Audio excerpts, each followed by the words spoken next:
Hey, welcome back to the ride with me. Before we start anything, enjoy the ride.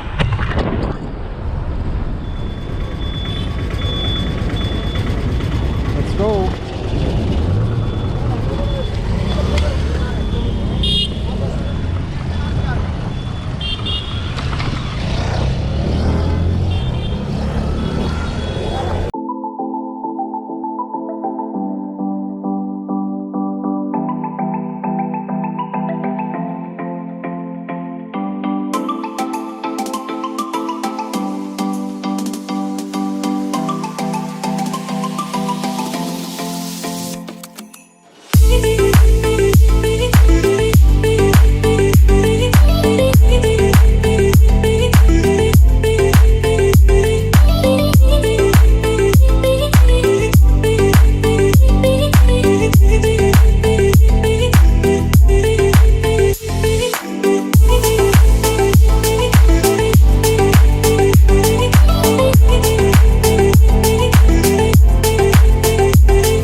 साल के बाद अब मैंने फाइनली जो राइड शुरू करी है, तो कहानी के बारे में चलिए आप सबको मैं बता देता हूँ कि एक्चुअली प्रॉब्लम थी क्या।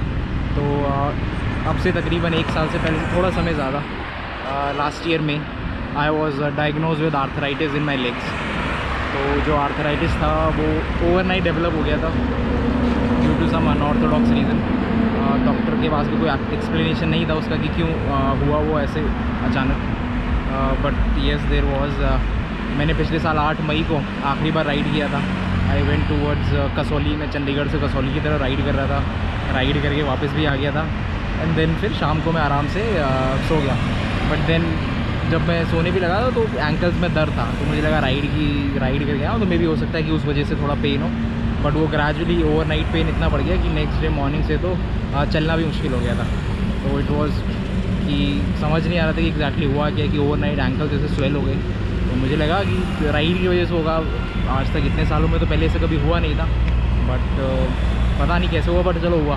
तो 1 दिन हुआ, 2 दिन हुआ, 3 दिन, बट जो पेन था वो कंटिन्यूस था। And then suddenly after 3-4 days वो पेन बहुत ज़्यादा बढ़ गया और एंकल्स बहुत ज़्यादा स्वेल हो गए। जैसे एंकल ट्विस्ट हो जाता है उस तरीके से दोनों एंकल्स स्वेल हो गए out of the proportion. Went to doctor, ने थोड़ा बहुत चेकअप किया बट समझ नहीं आया। तो लगभग 1-1.5 महीना ऐसे ही निकल गया, किसी को कुछ समझ ही नहीं आ रहा था एग्जैक्ट प्रॉब्लम है क्या। देन फाइनली डायग्नोस हुआ कि ये आर्थराइटिस हो गया, spondylitis arthritis was the problem in the ankles. कोई स्पेसिफिक रीज़न नहीं है इसका। डॉक्टर से इट्स जेनेटिक, बट स्ट्रेंजली है ही नहीं किसी को जीन्स में, बट समहाउ यू नो ये था और ये बाहर आ गया। एक कोई स्पेसिफिक एक्सप्लेनेशन नहीं होता। ये ऑटो इम्यून डिसऑर्डर होता है, तो the category it comes is under auto immune disorder. तो ऑटो इम्यून डिसऑर्डर कई टाइप के होते हैं और आर्थराइटिस भी उनमें से एक ये प्रॉब्लम आती है अर्ली स्टेजेस में। एक आर्थराइटिस होता है जो आपको ओल्ड एज में आता है, जैसे if you are 60, 70 you know आपके घुटनों में प्रॉब्लम हो जाती है, you know due to wear and tear of your knees. तो वो एक अलग चीज़ है। बट जो यंग एज में होता है वो एक ऑटो इम्यून डिसऑर्डर होता है, जो कि जिसकी वजह से मैं पिछले 1 साल से राइड नहीं कर पा रहा था। डॉक्टर्स ने भी सजेस्ट किया था कि यू शुड नॉट राइड, क्योंकि जितना आप स्ट्रेस डालोगे उतना बढ़ जाएगा। तो इसलिए 1 साल के से मुझे बंद करना पड़ेगा, क्योंकि और ये काफ़ी बढ़ भी गया था।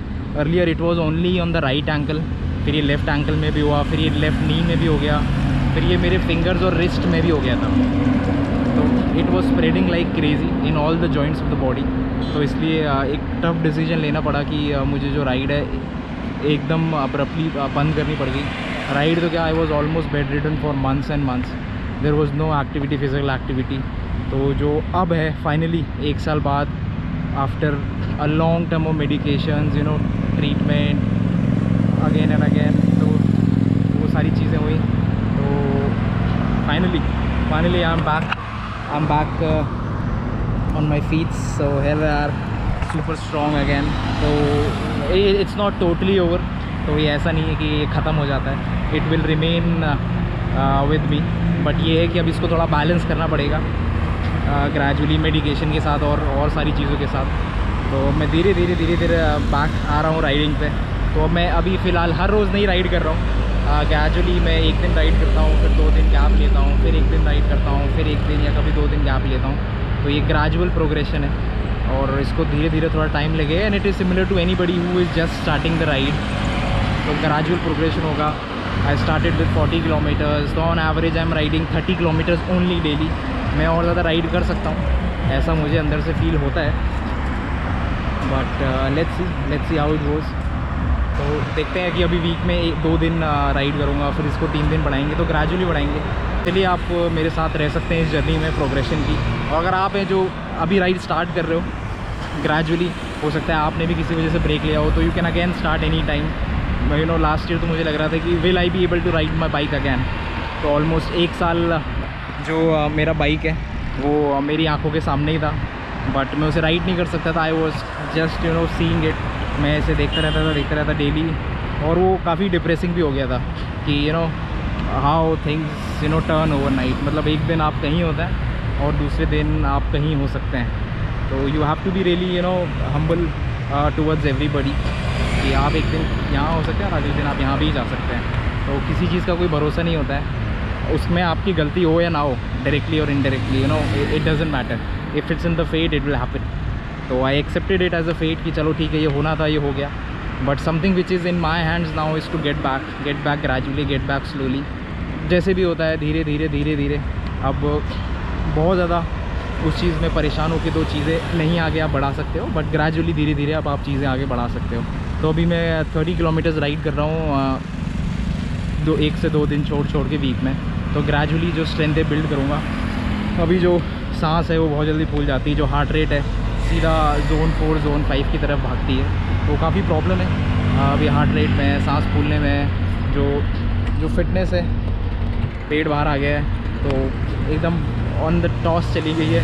पहले एब्स थे, it was ribbed 6 pack abs, but now it's a family pack.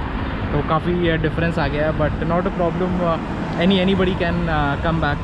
तो धीरे धीरे चीज़ें बेटर होंगी and gradually we will again start riding our bike. ये अभी फ़िलहाल मेरा फेवरेट स्पॉट है। So this says it's a cycling track and you can walk, and you know this is the place which is for cycling, but I feel it's less for cycling but more for gravel. So till then, as always, just cycle it out for a better health and environment.